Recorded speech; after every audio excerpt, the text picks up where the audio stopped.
Hi, I'm Davina, and today, well, first of all, I'm recovering from complex post-traumatic stress disorder and narcissistic abuse. And today I want to talk about dismissive behaviors, and I want to let you know that you are not crazy, because this is a very common feeling for people who are in a narcissistic abusive relationship or starting to come out of it. I think when we start to come out of it, that's when we start to really feel that confusion and like, am I going crazy? Did that just happen? What just happened there in that conversation? Wait a minute. Didn't I ask that question and did they answer me? What happened? I thought I made a request. I don't know. Am I imagining things? Something just doesn't seem quite right, you know? It can be so subtle. And of course, it can be much more obvious too. But it can be just really like their control can be something that you don't even really realize is happening. It's very insidious.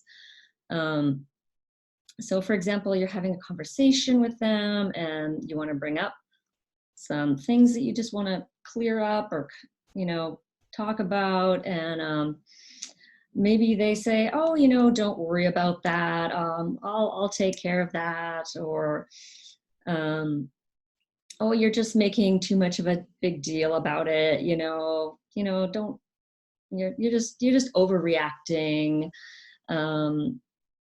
Yeah, and then you'll start to think like, maybe I am asking too much, or maybe, am I too needy? Like, what's going on here? Maybe I'm being too demanding. Am I being too pushy and demanding, right? Asking them these things, right? Asking them to have some clear, open, honest communication. So things are, like, who doesn't appreciate clarity, right? Because the opposite of clarity is confusion, and that is when we start to think, am I crazy? Like, what's going on here? Yeah, I'm not sure where I'm going with this one either. Just talking, but hopefully it's helping. Yeah, it's helping me to come out and just, it's helpful just to say these things out loud and be like, wait a minute, this is a big deal and we do need to talk about it. And they may be just, pulling, my ex-husband literally used to, I remember once he pulled the covers over his head so he wouldn't have to talk to me about something. Another tactic they may use is just controlling the time of the conversation. So they'll kind of do all the talking, and then, the last 3 minutes they'll say, oh, did you have anything else that you wanted to say? And, and then you're like thinking, oh, okay, here's my chance. I have 30 seconds to speak my mind now. Yay. And, so, it's very subtle. It can be, yeah. And then you're like, wait a minute, did I really get to say what was on my mind? Did they actually respond to some of my needs, my concerns, my maybe just my questions about things? Chances are not. So if you feel like, you're being controlled, you're being dismissed, you're being gaslit, you're being invalidated, dismissing is so common. They'll make it sound like, they'll make you feel like you're too much, or you're being too needy, or you're asking for something unreasonable, or that you are just, I don't know, like being troublesome. I mean, that's another big one, is just feeling like you're a burden. You might feel like, oh, I don't want to bother them. Oh, like that kind of feeling.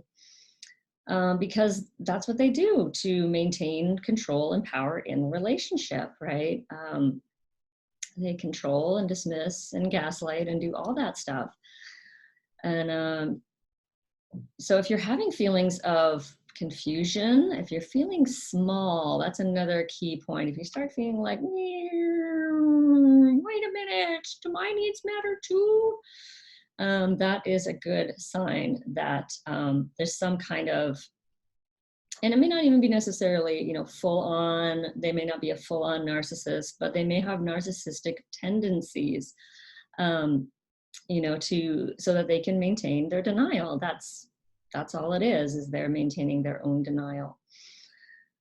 So, yeah, talk to somebody, definitely talk out loud. I know that when I start getting quiet, if I'm at home alone and I start getting quiet and really heady, you know, all in my head, when I start talking out loud about things, or even like kind of just pretending I'm coaching myself, I don't know, I'll try that one today.